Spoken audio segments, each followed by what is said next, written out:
از این مرحله به بعد فوتبال فقط تاکتیک نیست. جنگه. واقعا یه جنگ واقعی برای زنده موندن توی فوتبال. من سارام. من فتحم. و اینجا میراژ تیویه. جایی که در طول جام جهانی کنارتون هستیم تا فوتبال یکم عمیق‌تر، یکم ظریف‌تر و امیدواریم یکم بامزه‌تر ببینیم. قبل از اینکه اینترو پخش بشه، لطفاً کانال رو سابسکرایب کنید، لایک و کامنت فراموش نشه که به ما خیلی انرژی میده. Just football for 30 seconds? We can always talk football. Football. Play football! Football fun. Pro football, college football. Football. Football. Football? Football. Football. Football. Football. Football's a sport. It's just football! Football is football.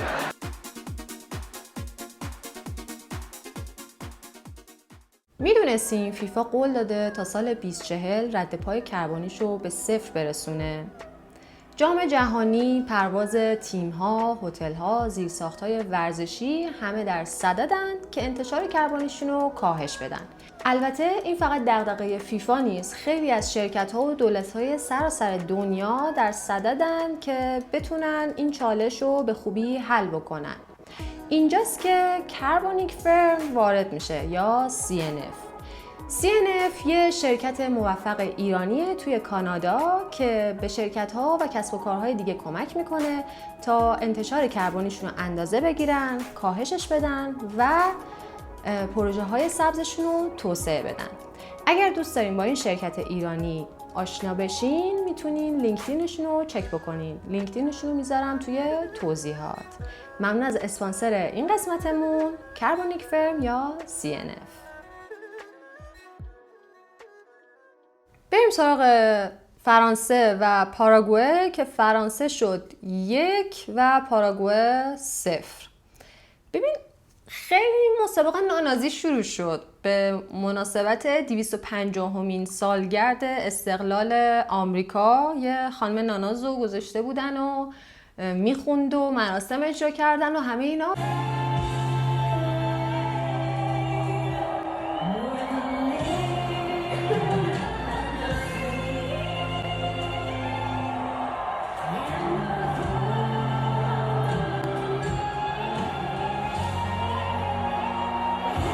سوت داور که شروع شد همه این نانازی تموم شد و خیلی از کارشناسا بعد این بازی به جای اینکه بیان در مورد بازی صحبت بکنن در مورد رفتار بازیکن‌های پاراگوئه داشتن صحبت میکردن، ولی حالا به اونش هم میرسیم. در مورد بازی بخوام بگم، ببین 20 دقیقه اول نشون داد که کل بازی از چه قراره.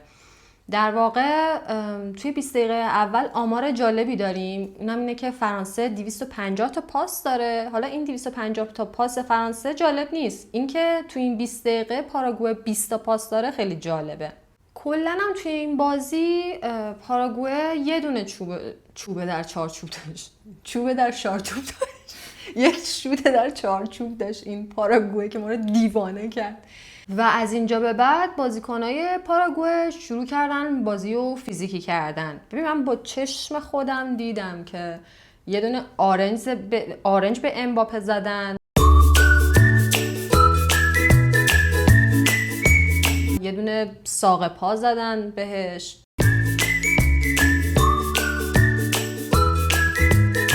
تو گوشه زمین هلش دادن. و جالبیش اینه که داور ازبک یک دونه کارت بهشون نداد، در صورتی که به فرانسه 3 تا کارت زرد داد. و خب این رفتار از دید منتقدان خیلی بد بود دیگه، به خاطر اینکه این حس رو بهشون میداد که شما میتونید خطا کنید بازم و تنبیه نشین. البته بعضی از منتقدان گفتن خب پاراگوئه تنها سلاحش در برابر فرانسه همین فیزیکی بازی کردنش بوده، که حتی اونایی که اینو گفتن حالا نه انقدر. به نظر شما لطفا اینجا سوال کامنتمون رو بگیم، به نظر شما پاراگوئه ضد فوتبال بازی کرد یا اینکه فقط داشت از سلاحش برای کند کردن ریتم بازی استفاده میکرد؟ در نهایت این داور ازبک یه لطفی میکنه و لطف که نمیکنه واقعا دیگه، بالاخره چشاشو وا میکنه و میبینه که یه خطا تو محوطه جریمه کردن و پنالتی میده به نفع فرانسه و امباپه میاد که این پنالتی رو بزنه. اونجا هم اذیت کردن، یعنی اومدن جای اونجایی که میخوان توپو بذارن نقطه پنالتی. آفرین نقطه پنالتی و با پاشون شروع کردن اذیت کردن.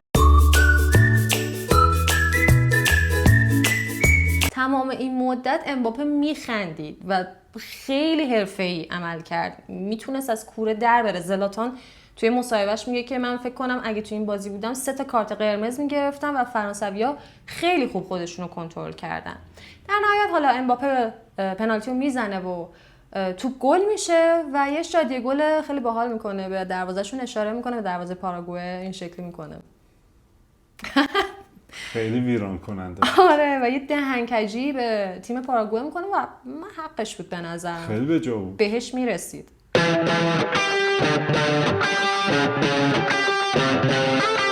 آخر بازی هم گل پاراگوئه که اصلا همه مظلوم‌تر بوده میاد یه دستی بده به امباپه اصلا ندید میگیرتش و رد میشه.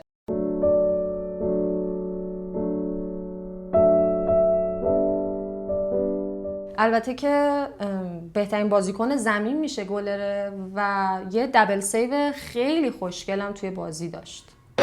دزيرا دوي ما زال مبابي ما زال والهدف لا لا لا لا لا. مصاحبه های آخر بازی هم خیلی جالب بود. از امباپه میپرسن که اذیتت کردن و نمیدونم فیزیکی بازی کردن و اینا، خیلی جدی برمیگرده میگه که اینا فکر کردم ما با کت و شلوار میایم، در صورتی که اگه میخواین چرک بازی کنید منم میتونم چرک بازی بکنم و تیم ما در واقع جواب اون تیمو داد. خیلی جالبه، با اینکه خیلی اذیت شده بود برمیگرده میگه که هر تیمی از نقطه قوتش استفاده میکنه، اونا هم همین کارو کردن و توی فوتبال درست و غلطی وجود نداره و تنها یک راه درست وجود داره و اونم بردنه. دشان هم که دیدیه دشان، خیلی اسمشو دوست دارم، دشان هم که 23 بازی داشته که 18 تاشو برده، یعنی نتیجه خیلی فوق‌العاده‌ای داشته تا خدا اینجا. باهاش سر سازگاری داره. خدا باهاش سر سازگاری داره. آره.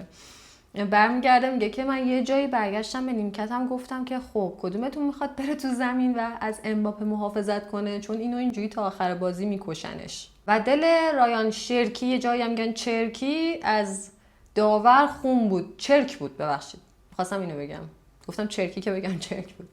و برمیگردیم که ما اینا 30 خطا کردن، بهشون هیچ کارتی نداد، ما کاری نکردیم، ما 3 کارت زرد گرفتیم و خیلی ناراحت بود از این موضوع.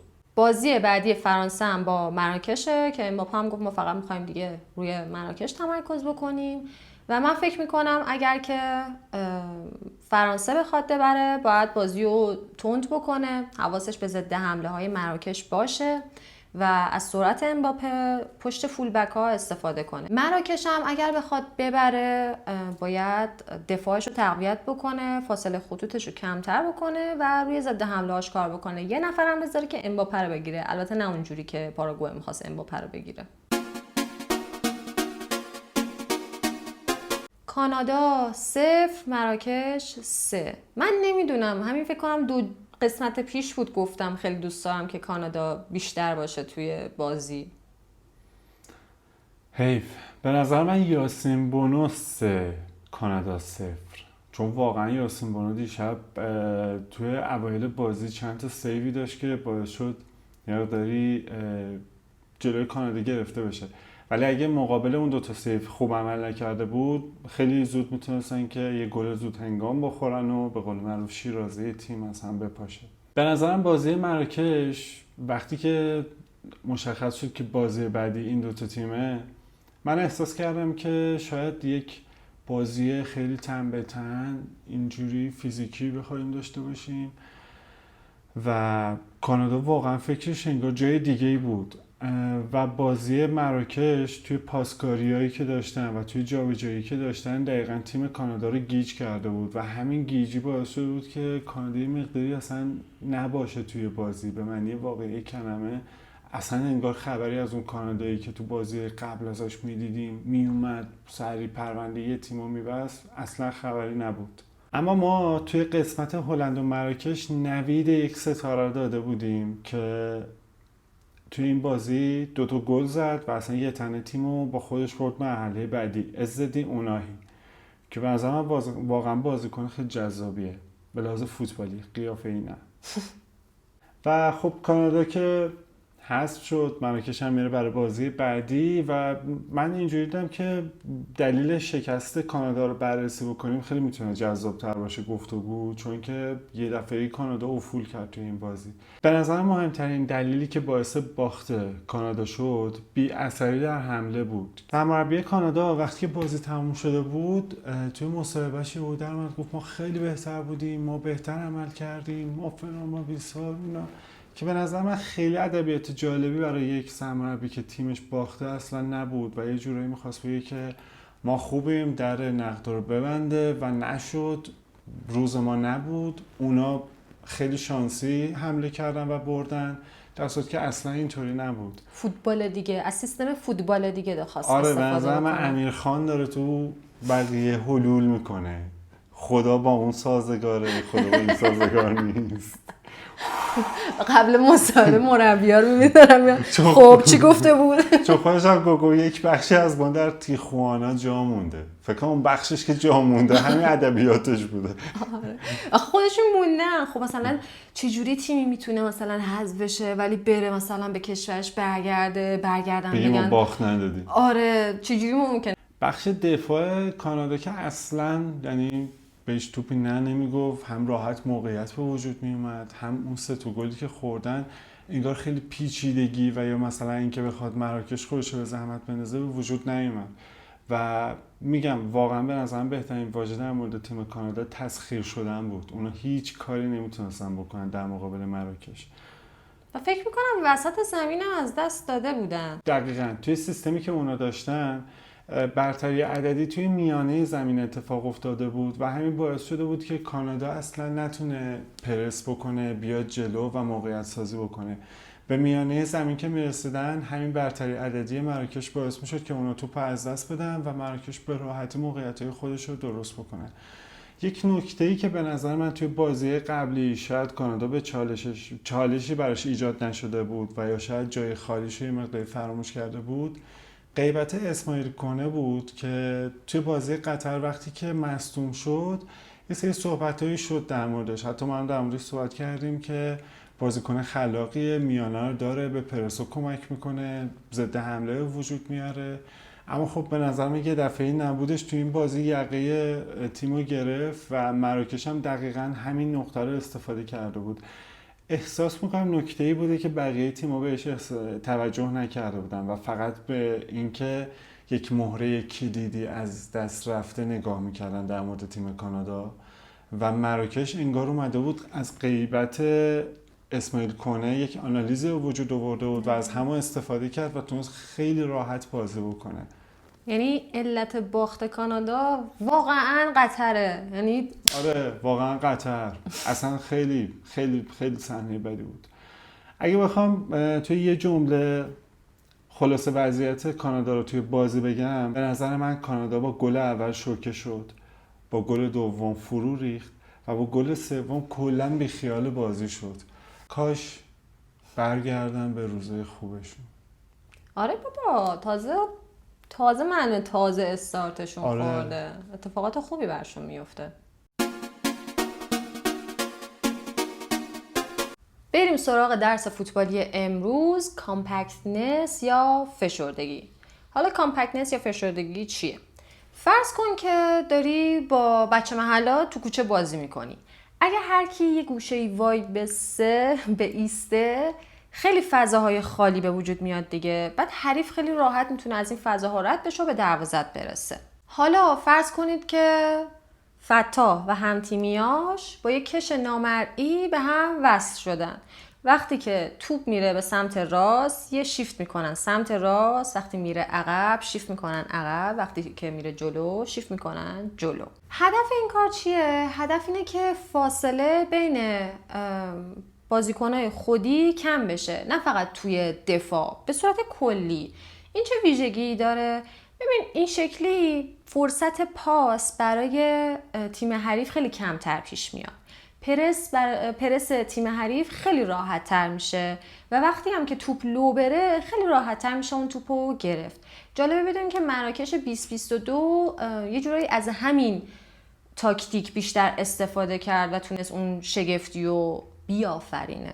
ولی هر تاکتیکی یه بهایی داره. بهای این تاکتیک چیه؟ اگر بازیکن‌ها زیاد فشرده بشن بغلای زمین خالی میمونه و وینگرها میتونن با سرعتشون بازی رو به عرض بکشونن. و یه بدی دیگه هم داره، اینه که ممکنه که با یکی دو تا پاس بلند کل این ساختار به هم بریزه.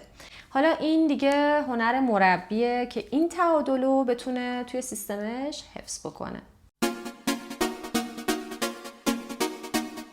هرچی جلوتر میریم فاصله تیم‌ها کمتر میشه ولی داستانشون جالبتر میشه. و این قسمت تقدیم میشه به بهبود حسن‌زاده. شبتون فوتبالی.